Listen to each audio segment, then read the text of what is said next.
La Alianza Nacional Ríos y Cuencas de Costa Rica presenta su programa para que nuestros ríos lleguen sanos al mar.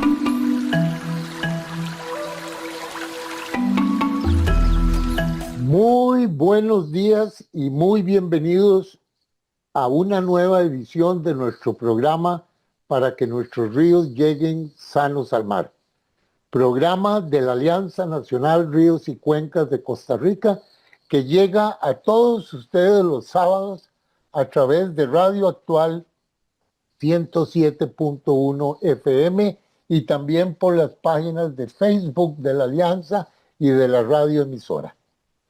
Hoy hemos titulado nuestro programa La Sada de San Roque de Grecia, protegiendo hoy el agua del mañana, porque estamos convencidos de que el futuro de nuestros ríos comienza en la protección de las nacientes y en el compromiso de las comunidades que velan día a día por este invaluable patrimonio. La Sada de San Roque de Grecia ha sido un ejemplo durante muchos años, una incansable promotora de una comunidad cada vez más consciente del enorme valor que tiene el agua para la vida y el bienestar de sus habitantes. Detrás de ese propósito hay un largo camino de trabajo, de educación, de participación, de compromiso, impulsado con perseverancia por esta organización comunal. Para conversar sobre esta valiosa experiencia nos acompaña Rulber Hidalgo Quesada, administrador de la Sada de San Roque de Grecia y un reconocido líder comunal. Rulber es además un viejo amigo y colaborador de la Alianza Nacional Ríos y Cuencas de Costa Rica. A lo largo de los años hemos coincidido en numerosas iniciativas y actividades en las que nuestras organizaciones han unido esfuerzos en favor de la protección del agua y de nuestras cuencas. Una trayectoria de muchos años al servicio de la comunidad. Rulber ha dedicado su trabajo, liderazgo y compromiso a lo largo de todos estos años a proteger precisamente el recurso hídrico, a fortalecer la gestión comunitaria del agua y a sembrar una auténtica cultura de conservación entre las familias de su querida comunidad. Sobre esto y otras cosas estaremos, claro, hoy hablando en este programa. Rulber, es un verdadero placer nuevamente tenerte y darte la bienvenida a este nuestro programa para que nuestros ríos lleguen sanos al mar. Buenos días, don Roberto. Un gusto saludarlo a usted y a todos los radioescuchas y a todos los que también nos van a ver a través de los diferentes medios electrónicos. Muchas gracias por esa presentación. A veces no sé si me está hablando de mí o de quién, pero bueno, gracias. Gracias por No todas esas conozco, palabras. claro que sí te las Gracias. mereces. Yo tengo muchos años de conocerte y he sido testigo fehaciente del trabajo que durante tantos años has hecho en favor de tener una comunidad informada con mejores prácticas, del interés tuyo en conservar nacientes de agua, con todo el tema hídrico. Así que soy testigo, te mereces esto, pienso, y muchas cosas más, porque líderes como tu persona son lo que efectivamente se hacen necesarios y necesitan nuestras comunidades. Así que date por entendido, porque verdaderamente te mereces ese reconocimiento. Gracias, don Roberto. Gracias. Un gusto, como siempre, saludarte en esta mañana y estamos acá para dialogar, para platicar y poder conversar un poco sobre el recurso hídrico y sobre toda esta labor que hacen todos los acueductos comunales, denominados también asadas, y que le brindan a más del 30% de agua a este país, a todos los costarricenses. Y creo que estas empresas, pequeñas empresas comunales, que hoy son grandes empresas comunales, brindan salud a toda la comunidad. Así que un gusto poder platicar y conversar sobre este tema.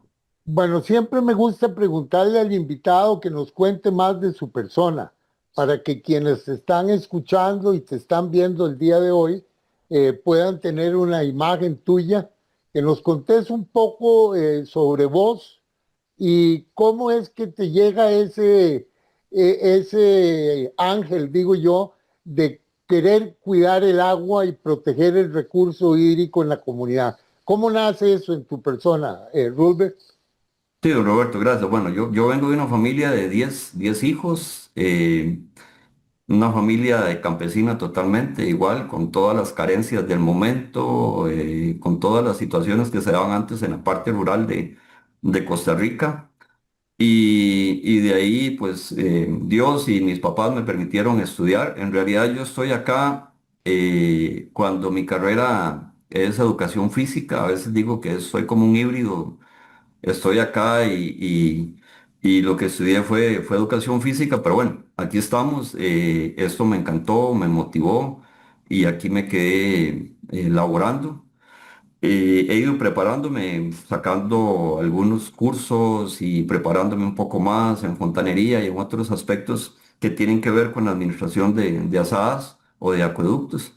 Y de ahí me he enamorado de esto y creo que la parte ambiental es algo que nos va cautivando en este país, un país tan ecológico, pienso yo, por lo menos en estas zonas rurales nos motiva y nos atrae, pero yo siempre hablo de un punto, de un tema que para mí es fundamental en las comunidades que se llama sentido de pertenencia.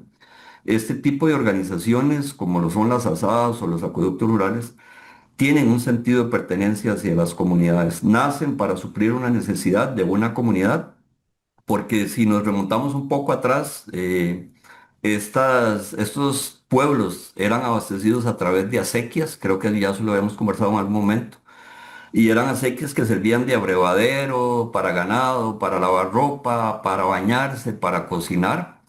Y nace, en este caso, el acueducto a través de una necesidad por la gran mortalidad infantil que se da en esos años. Porque si vamos un poquito de historia, no sé si me estoy adelantando Te o estás adelantando listo, entonces bastante. voy a hacer un corte. Al final lo que quería decirte es que llego acá al acueducto por rebote y aquí me quedé. Yo entré acá en el 2001, entonces creo que ya voy para 26 años de estar por acá.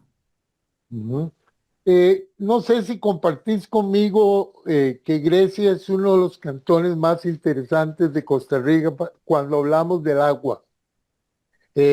A diferencia de otros lugares del país en donde el problema es la escasez, Grecia tiene ante sí un gran desafío hacia el futuro. Consiste en cómo proteger y administrar responsablemente esa riqueza hídrica que tiene el cantón.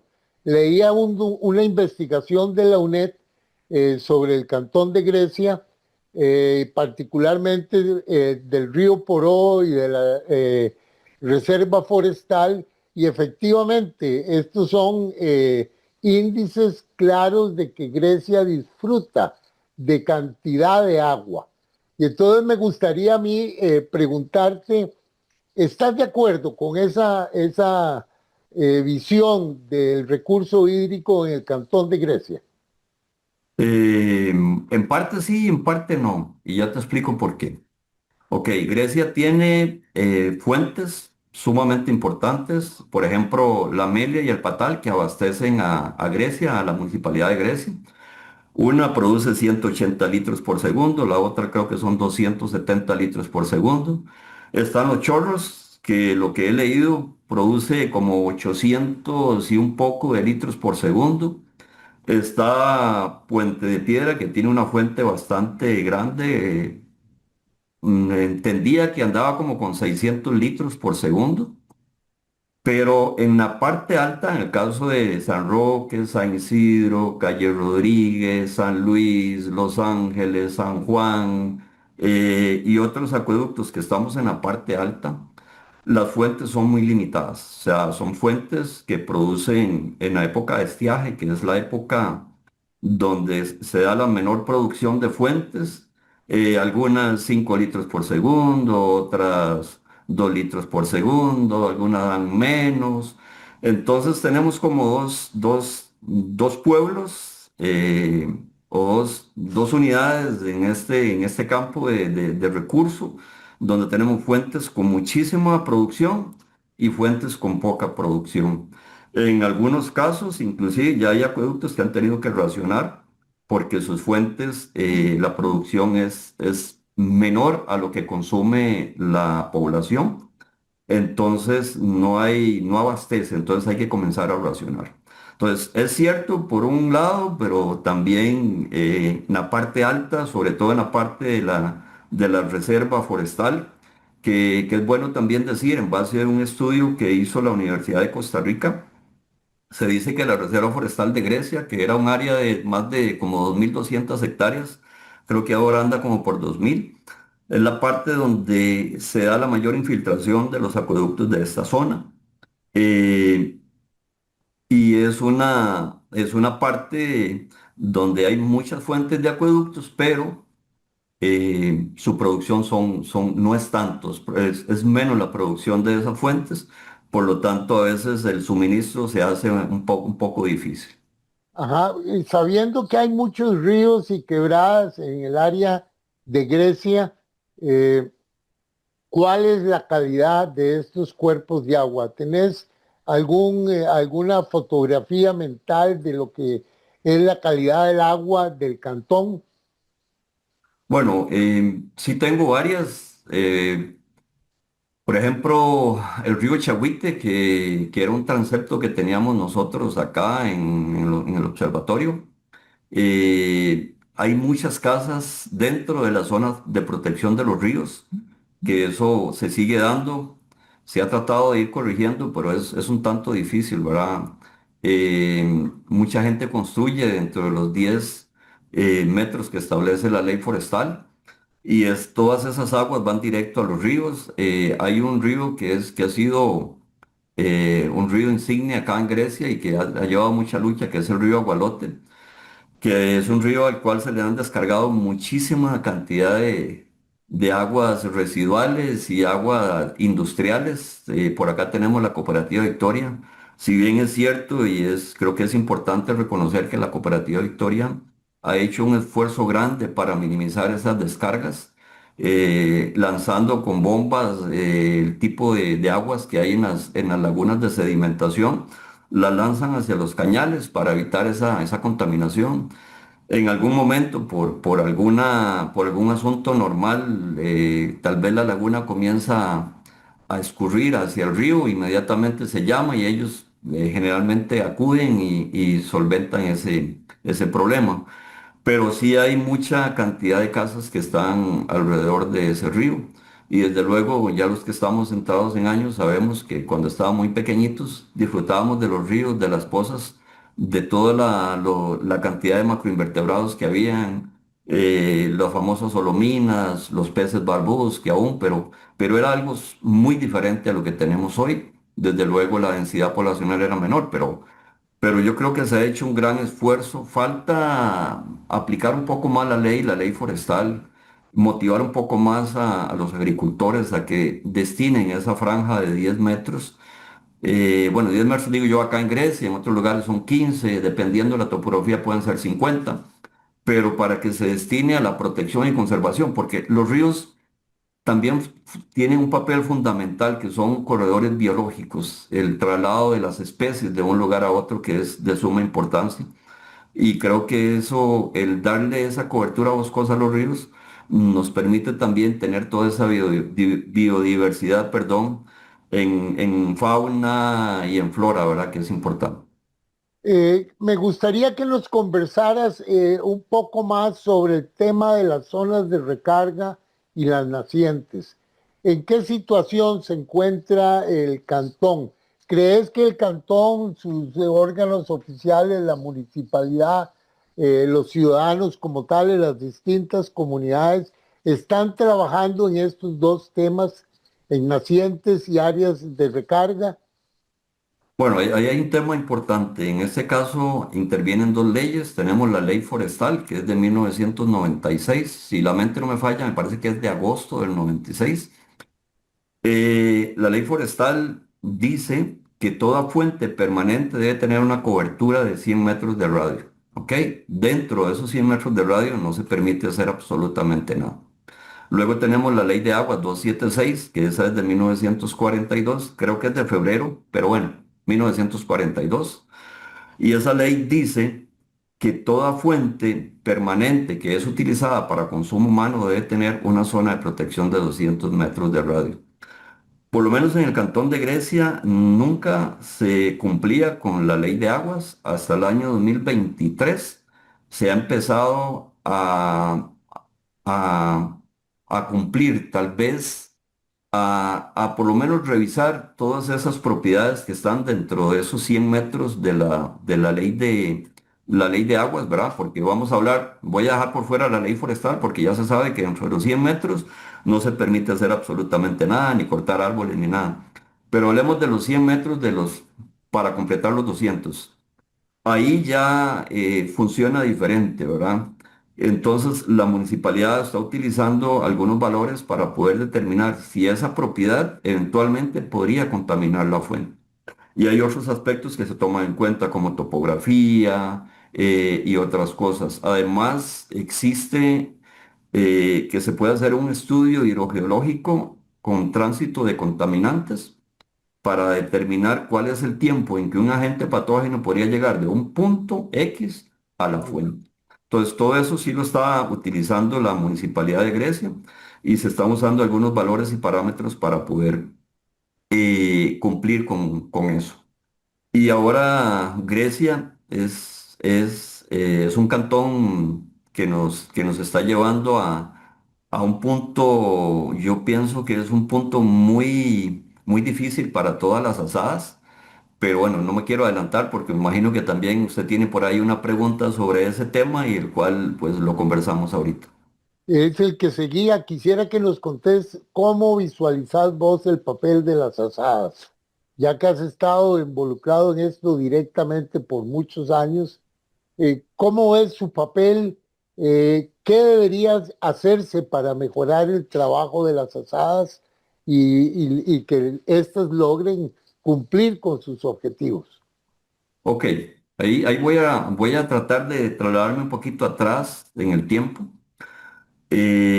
Hasta el año 1961, en este país solo existía un ente operador del recurso de agua, no vamos a hablar de agua potable, ¿verdad? Que eran las municipalidades. A partir de 1961, con el gobierno de Mario Echandi, ahí nace lo que se llama el SNA, Servicio Nacional de Acueducto y Alcantarillado, que en 1974, creo, se convierte en Instituto Costarricense de Acueductos y Alcantarillados. Entonces, en el 61 se crea el SNA, que posteriormente pasa a ser el AIA, y de ahí se le da al SNA o al AIA la potestad de crear acueductos a nivel país.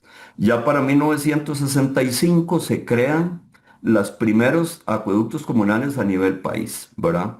Entonces, para posteriormente, en el 7576 ya se constituyen los famosos CARS, que eran acueductos, comités de acueductos rurales, que no tenían personería jurídica, que tenían que estar adscritos a la Asociación de Desarrollo, que sí tenía personería jurídica, pero que se daba que todos los recursos se invertían en obra comunal. Entonces, hasta el 95, 96, que se crean las asadas, ¿verdad?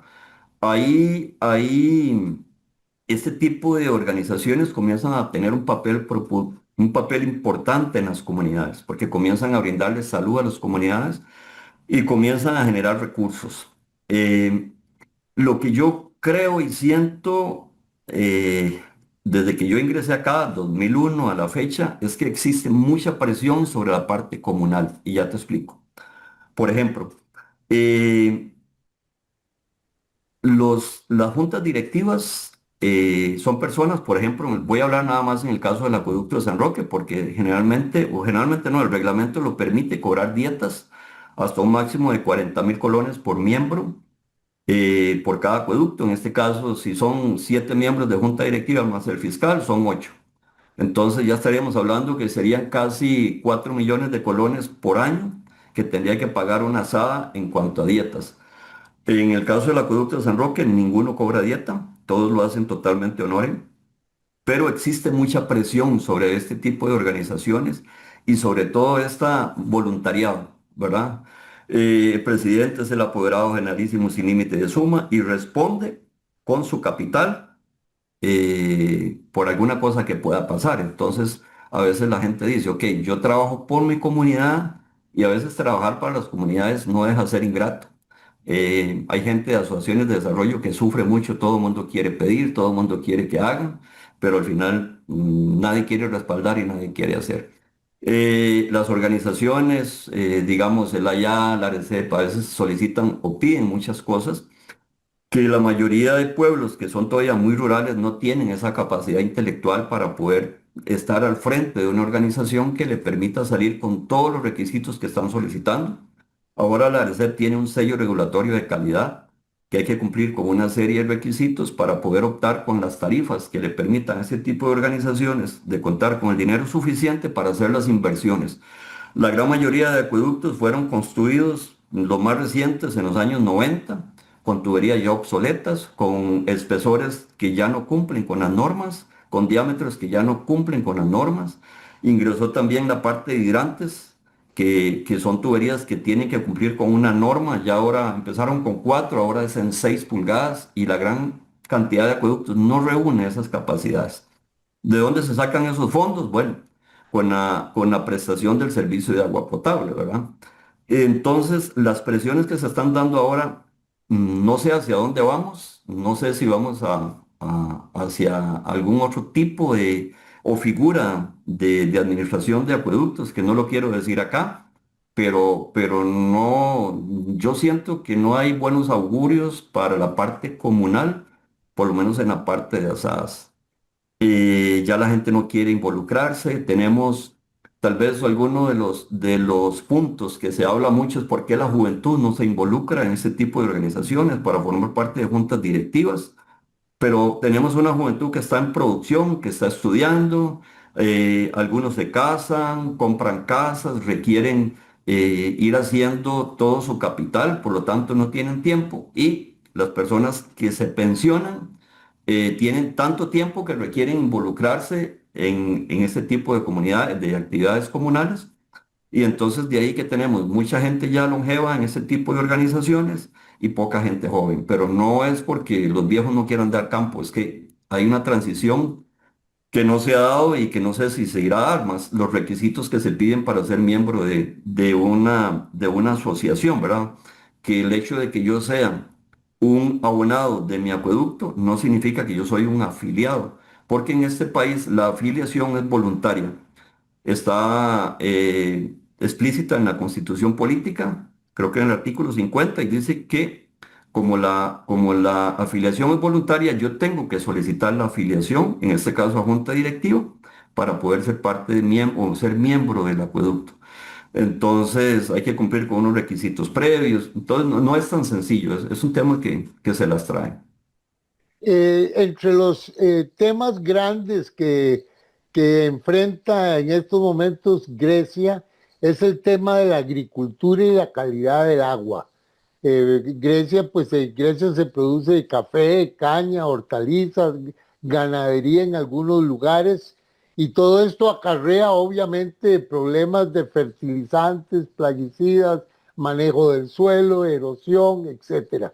¿Cómo evaluás vos esa situación, agricultura y agua en el cantón de Grecia y particularmente en la comunidad de ustedes?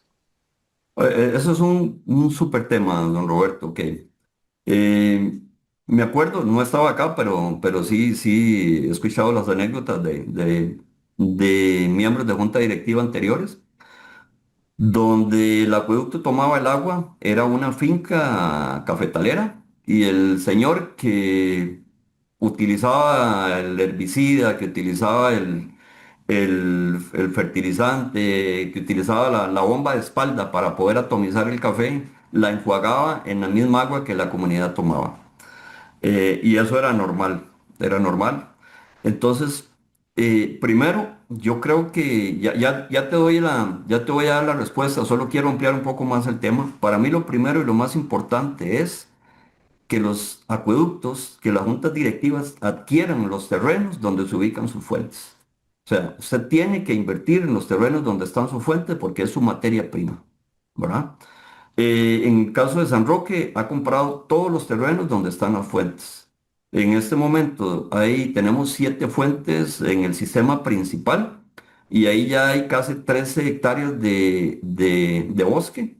Ahora en marzo compramos 12.000 metros más para ampliar y para poder ya tener el área de cobertura de los 100 metros de radio que establece la ley de aguas, perdón, la ley forestal ya cubiertos. Más en el centro de San Roque, que tenemos otros subsistemas, ahí hemos adquirido ya muchos terrenos que ya son parte de la organización. Entonces, no tenemos solo el problema de la agricultura, porque como usted bien lo decía, agroquímicos, pesticidas, perdón, abonos orgánicos, que por escorrentías van a venir a dar a las fuentes. Lo otro es mantener las fuentes como se debe, con canales de escorrentías, con cajas con bien selladas, con cajas de inspección y otras cositas más.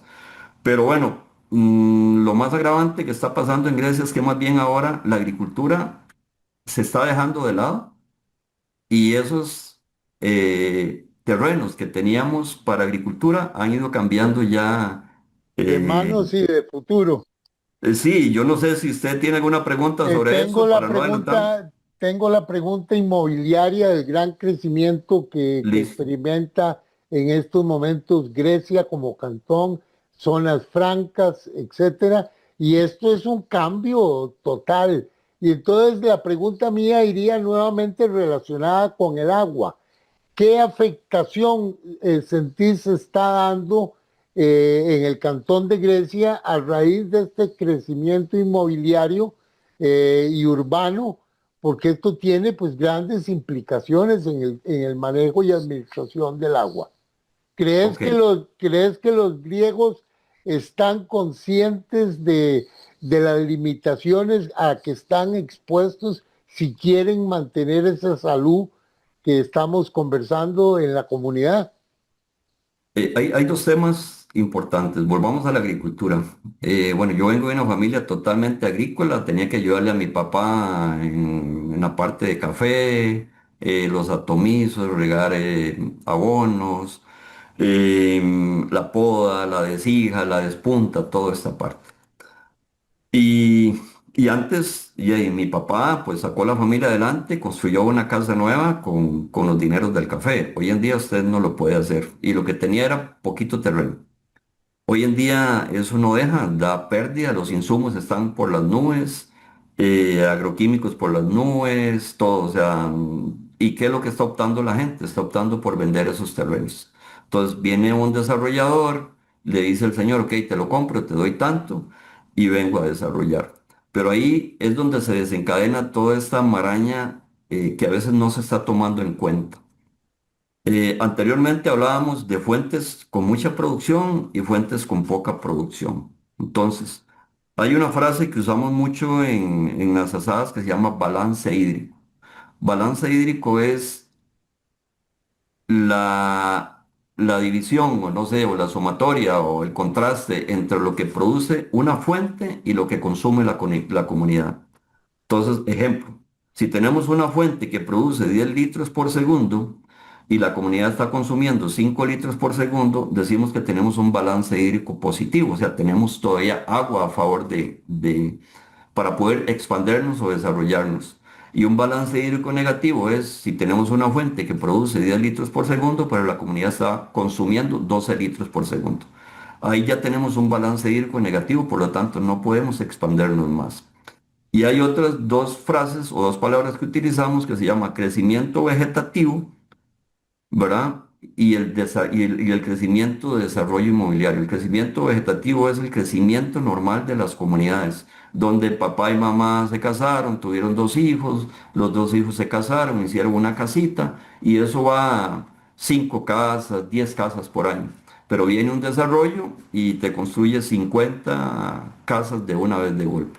Entonces se come la vida útil del acueducto en 5, 10, 15 y hasta 20 años. Entonces, si no tienes un control, si no maneja usted el acueducto científicamente con un estudio técnico que te permita saber 20 o 30 años a futuro cuánta es la cantidad de agua que requiere, cuando usted abrió y cerró los ojos, ya tenés un balance hídrico negativo, que es lo que está pasando con muchos acueductos a nivel país. No tienen ese insumo de un estudio técnico, el cual no le permite a futuro tener esa capacidad o esa visión de decir, ya no puedo más, tengo que restringir o buscar una fuente alterna que me permita volver a tener ese balance hídrico positivo y no negativo. Entonces, ¿qué es lo que está pasando? Están llegando muchos desarrolladores, están comprando fincas de agricultores que están quebrados, que no les da para mantener a su familia y están haciendo desarrollos. ¿Ok? Viene mucha gente, se habla, lo poquito que yo conozco, creo que vienen como 5 zonas francas para Grecia, ya hay creo que 2 operando. Se hablaba de 20.000 fuentes de empleo, yo creo que eso va a superar por mucho la cantidad. Entonces mucha gente está migrando de otros lugares para Grecia. Eh, y entonces, ¿cómo hacemos para poder dotar de agua potable a esos desarrollos? Con un agravante también, don Roberto, que es que en las zonas bajas se está perforando mucho pozo. Entonces, el perforar mucho pozo, eventualmente, porque no soy experto en el tema, habría que ya consultarle a un experto, podría darse que se esté, eso es como tener una caja de leche y comenzar a meterle alfileres por debajo y comienza a bajar los niveles de la caja de leche, entonces los que están arriba en algún momento ya no van a tener agua. O sea, como hablábamos al inicio, ya acueductos, por ejemplo, de Grecia, Calle Rodríguez, San Isidro, Carbonal, San Miguel, eventualmente sus fuentes tendrían una disminución en producción que ya no alcanzaría para poder brindar el servicio a las comunidades, a los servicios que ya están instalados, menos a los que van a llegar. Entonces, esto debería hacerse un poco más planificado, debería de hacerse un desarrollo más consciente. Aparte, no estamos dejando zonas libres para zonas verdes, para las comunidades, todo se está volviendo mantos grises, techos, y eso también es muy delicado. Yo pienso que falta un poco más de planificación en ese campo. Yo me acuerdo muy bien porque ahora quisiera tratar un poco el tema de la educación y la cultura ambiental en las comunidades de Grecia, porque una de las armas que tenemos quienes trabajamos en estos temas para hacerle frente a este crecimiento inmobiliario en las comunidades es precisamente a través de educación ambiental y cultura ambiental. Y yo recuerdo una visita que te hice allá a la Sada que me contabas del proyecto de las chapas que ya habían puesto, o de las chingas, creo que era del cigarrillo, que ya habían puesto en varios lugares de la comunidad ceniceros para que la gente depositara ahí. Eso es un tema de educación y cultura ambiental. ¿Cómo está trabajándose ese tema en la comunidad y en Grecia en general? Bueno, ahora aunque hay una prohibición desde hace algún tiempo, eso sigue siendo un gran problema para todo el país, ¿verdad? Porque ya, la gente, no tengo nada con la gente que fuma, cada quien ya está en su derecho de hacer lo que considere que para él es bueno, pero yo pienso que ahí falta mucha cultura. Generalmente la persona que fuma, pues termina y tira lo que uno llama la chinga de cigarros. Lo digo yo que tengo que barrer los lunes aquí donde trabajo y recoger la cantidad de chingas de cigarro que tiran ahí al suelo y a veces las cosas que se hacen no dan abasto. Es un tema complicado, es un tema de cultura, pero es un tema de cultura que yo creo que se podría eventualmente paliar desde mi punto de vista si el Ministerio de Educación Pública, que eso lo hemos hablado más de una vez, instaurara en las escuelas una materia que se llame, no sé, póngale ahí educación ambiental. Entonces, si tuviéramos una carrera, perdón, una materia dentro del todo el portafolio curricular del Ministerio de Educación que dijera educación ambiental. Me acuerdo cuando yo estaba muy pequeñito, bueno, estaba en la escuela, pequeñito, ¿no? 6 años, 7 años, que teníamos huertas, sembrábamos huertas, rábanos y un montón de cosas, que eso mismo servía para los comedores escolares. Y no solo eso, pues ya uno se motivaba y ya llegaba a la casa y ya sembraba, ya tenía, yo me acuerdo, apio, culantro, rábano, de todo para el gasto de la casa. Ya uno venía incentivado, perdón, incentivado de la escuela, pero ahora no. Ahora yo creo que tal vez usted que tiene bastante poder a nivel país, sería bueno que tal vez a través de los observatorios se pueda hacer tal vez un cabildeo con el Ministerio de Educación y podamos ver la posibilidad de que se instaure a nivel de escuelas esa parte de educación, reciclaje. Por acá tenemos una gran ventaja en la comunidad. Hay un módulo de reciclaje que es exagerado la cantidad de material recuperable que se retira o que se recoge de acá. Y es vacilón porque todos los extranjeros vienen a dejar, toda la gente, a pesar de que la municipalidad tiene ya instaurado rutas, aquí o sea, es inmenso la cantidad de material que se recoge. Y si esos materiales no se recogieran, irían a parar a barrancos, a ríos, a quebradas y de aquí al mar, que es lo que sucede siempre. Y también el trabajo de algunos miembros de la comunidad que están ahí siempre acomodando, echando en sacas grandes, sacando del módulo de reciclaje, regalando su tiempo a honoren y sirviendo a la comunidad, porque eso es parte, pero a mí en lo personal me motiva mucho. No quisiera dar nombres acá porque puedo dejar alguno por fuera y no quiero, pero bueno, son personas que hacen un gran trabajo en la comunidad. Bueno, has dicho cosas muy ciertas y muy necesarias. Tengo todavía tres temas que no quiero que se me queden en el tapete. El, con todo esto del clima, del cambio climático, su afectación en el cantón de Grecia, vos tenés qué perspectiva sobre esto del cambio climático, cuál es tu visión y cómo incide esto en el agua. Eh, Ese es un tema que se la sabe, don Roberto, digamos, porque es un tema que uno podría decir, bueno, ¿qué puede hacer un acueducto comunal en cuanto al cambio climático? Y lo que nosotros hemos podido hacer es comprar terrenos en las zonas de recarga, comprar terrenos en las zonas de donde están las fuentes y alguna gente podría decir, bueno, en la zona de recarga o en las montañas. Pero hay un fenómeno que se da yo creo que esa historia se la había contado, pero nada más quiero hacer como un resumen. Yo estuve en El Salvador 2013, 2014, por ahí, no sé, o antes, pero me sorprendía ver todas las montañas taladas, ¿verdad? Después pregunté y me decían que había mucha pobreza y que entonces la gente talaba los árboles para vender como leña, para poder mantenerse, para poder comprar cosas. Y entonces había mucha escasez, los ríos estaban secos y inclusive el domingo hablaba con un salvadoreño que vive por acá y me comentaba eso mismo, me reafirmaba. Pero la parte de reforestación, la Reserva Forestal de Grecia que hablábamos que eran 2.200 hectáreas, ahí usted siempre ve la llovizna, usted siempre ve caer agua.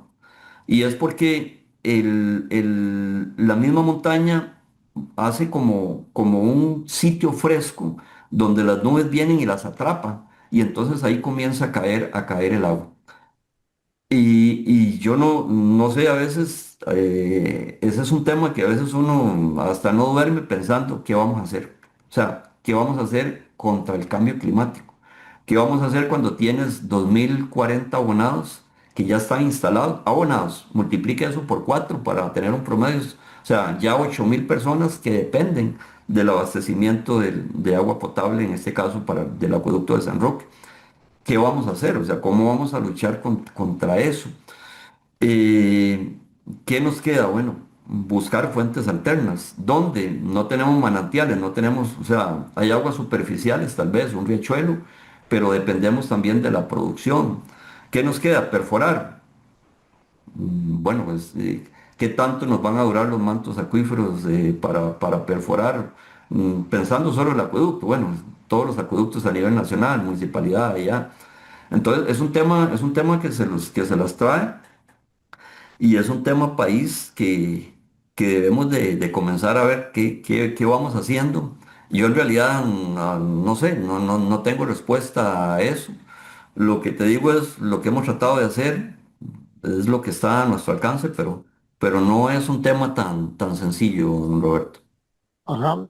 Uno de los temas favoritos en Costa Rica es el turismo ahora rural. Muchas comunidades rurales están trabajando en esa dirección.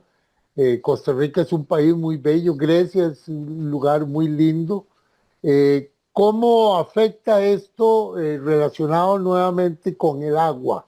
¿O vos ves un crecimiento enorme en esto del turismo para Grecia como tal o para San Roque en particular? O sea, era una ciudad más de paso, no atractivo el templo metálico, que es un templo precioso, Puente de Piedra, pero bueno, Los Chorros con toda la problemática que se ha venido dando, ¿verdad? Volcán Poás, pero generalmente la gente se va por San Rafael de Poás, sube. Entonces Grecia no es un sitio como tan turístico, pienso yo, en cuanto a la parte ambiental, en cuanto a la naturaleza. Ojo, lo que voy a decir. Pero sin embargo, la Reserva Forestal de Grecia, eso es una belleza. Para mí eso es una belleza. Lástima que estamos teniendo un gran problema en Grecia y creo que en este país, que son las motos, estas motos especiales, cuadraciclos, que están ingresando a estas zonas protegidas y están haciendo desastres. Es increíble todo el daño ambiental que hace este tipo de vehículos y que yo pienso que se está volviendo hasta sin control, ¿verdad? Pero la Reserva Forestal de Grecia es una belleza. Ahí tenemos el Bosque del Niño.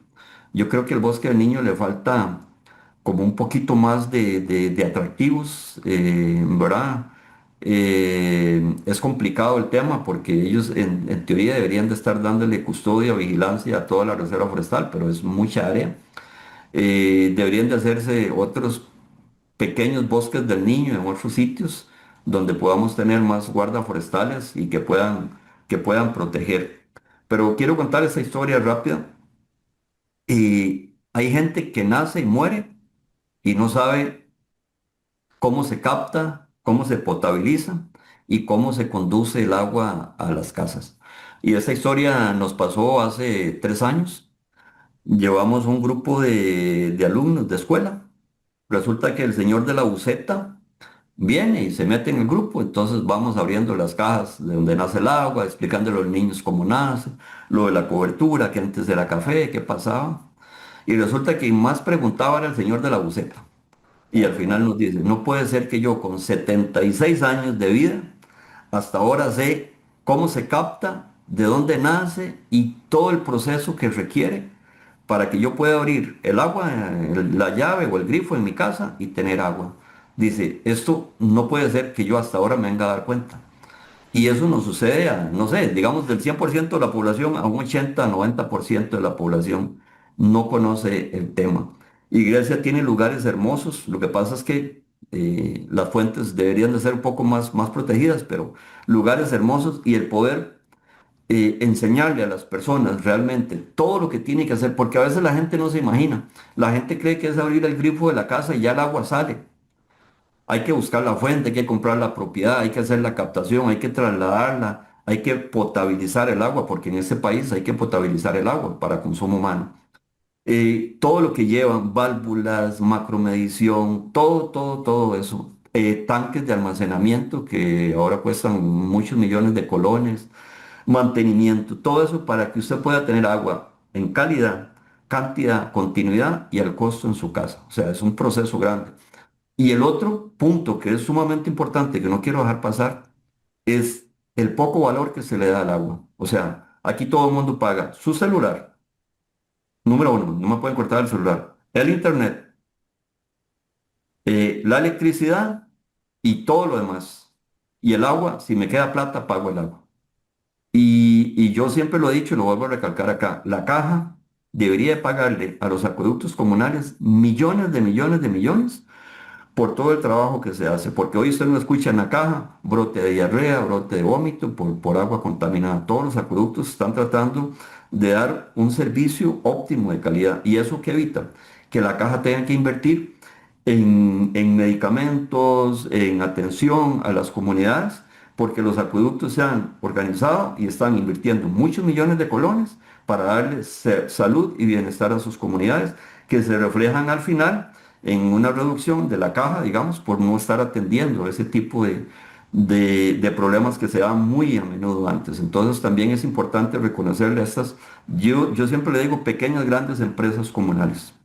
Así son y juegan un papel importantísimo y es un ejército inmenso porque son cerca de 1.600 y pico de asadas en todo el país que no cubre porque Acueductos y Alcantarillados no tiene esa capacidad para llevar esa salud a las comunidades. Son precisamente las asadas. Y entonces todo lo que has dicho ha sido una lección que debemos todos poner realmente mucha atención porque efectivamente, la mayoría de la gente desconoce el trabajo que se realiza. Por eso es tan interesante y por eso te hemos invitado, porque algo que dijiste también me llama mucho la atención, que todos ustedes están voluntarios en cuanto a las dietas. ¿Cómo se ha hecho para mantener este espíritu, Rubén? Porque siempre es tan difícil cuando la gente se compromete con una tarea y esas tareas van creciendo con el tiempo y van demandando mayores responsabilidades.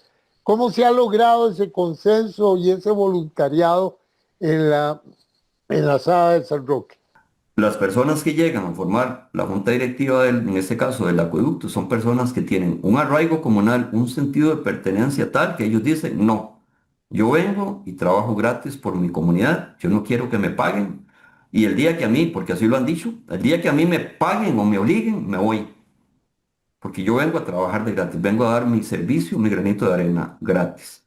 Y eso es algo que hasta el día de hoy se cumple y hasta el día de hoy ellos lo hacen totalmente a honorem y tienen que venir a, por ejemplo, hoy andábamos en una inspección y el señor presidente viene, pone su carro y vamos y se hace y no sucede nada. Todo perfecto.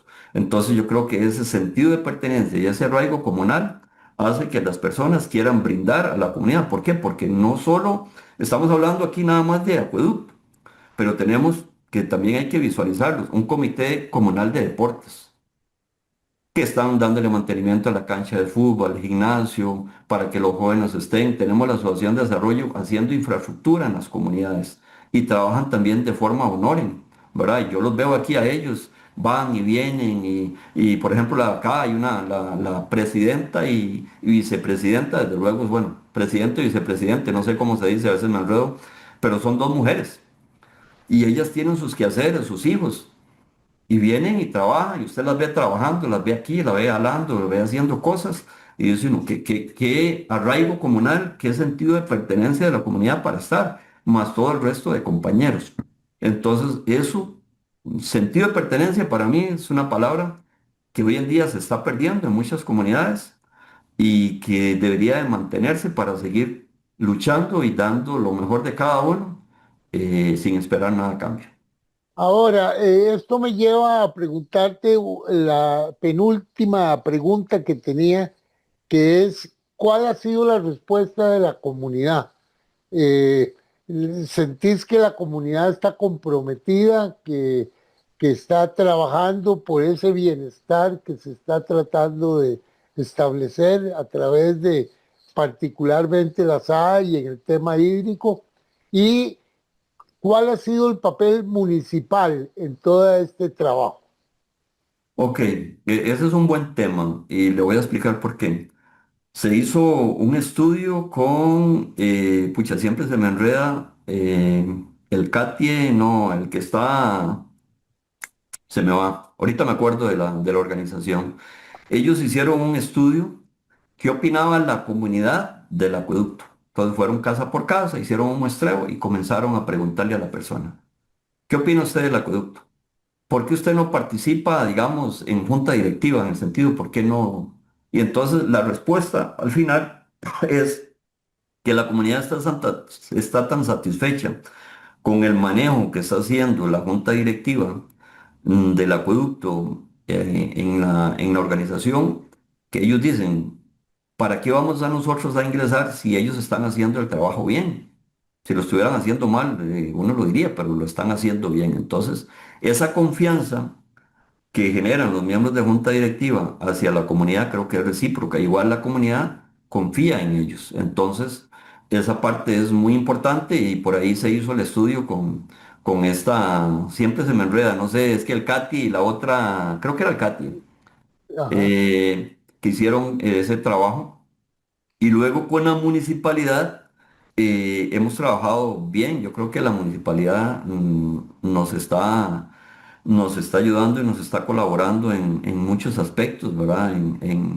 En tal vez darle facilidades a este tipo de organizaciones, porque tenemos que estar haciendo mejoras, tenemos que estar trabajando en las vías. Ahora estamos tratando de utilizar un sistema que se llama perforación horizontal que es que no se rompe tanto la calle, sino que se hacen dos gavetas o dos huecos a 150 metros de distancia y luego se ala el tubo y usted no vio, no hubo problemas en tránsito ni nada. Entonces tratamos de ser menos invasivo, ir ya utilizando más tecnología que nos permitan a veces no dar tanto inconveniente a las comunidades, porque desgraciadamente hay que zanjear y hay que hacer un montón de cosas. Y al final usted entierra y hay un montón de plata enterrada y nadie vio nada. Entonces, creo que en ese aspecto la municipalidad nos ha colaborado y seguimos trabajando de la mano con ellos, porque al final son el gobierno local y también tenemos que tener toda la parte de lineamiento para poder colaborar y seguir creciendo, que es lo que requerimos. Ya me quedan muy pocos minutos y no quisiera acabar el programa sin que me contes un poco del río Achiote y de los observatorios, tanto ciudadanos del agua del río Achiote y del río Agualote. Nosotros hemos visto la participación muy activa de los miembros del observatorio en distintas actividades que realizan por el río Agualote con la Universidad de Costa Rica, con otras organizaciones. Se viene haciendo un gran trabajo, veo un gran entusiasmo. Inclusive vi un video tuyo dando algunas explicaciones. He visto como cuatro últimamente sobre el río Agualote, lo cual me parece fabuloso. Contame más del río Achote, porque no he vuelto a escuchar mucho del observatorio de por allá. Ok, el río Echote, tal vez usted se refiere al corredor biológico del río Echote. Así ¿Verdad? es. Ok. Ese fue una iniciativa de Marco Tulio Soto de la comunidad de La Chote para juntarlo, creo que con el corredor biológico de García Muñoz, que está en la parte baja, Atenas, por esa zona, creo. Y es parte de lo que conversábamos antes. Los ríos son corredores biológicos, o sea, son autopistas, para ponerlo así al castellano, por donde los animales transitan sin tener tanta preocupación, sin tener tanto estar cruzando calles y estos. Y entonces ellos se trasladan de un sitio a otro buscando comida y todo esto. Entonces el corredor biológico nace.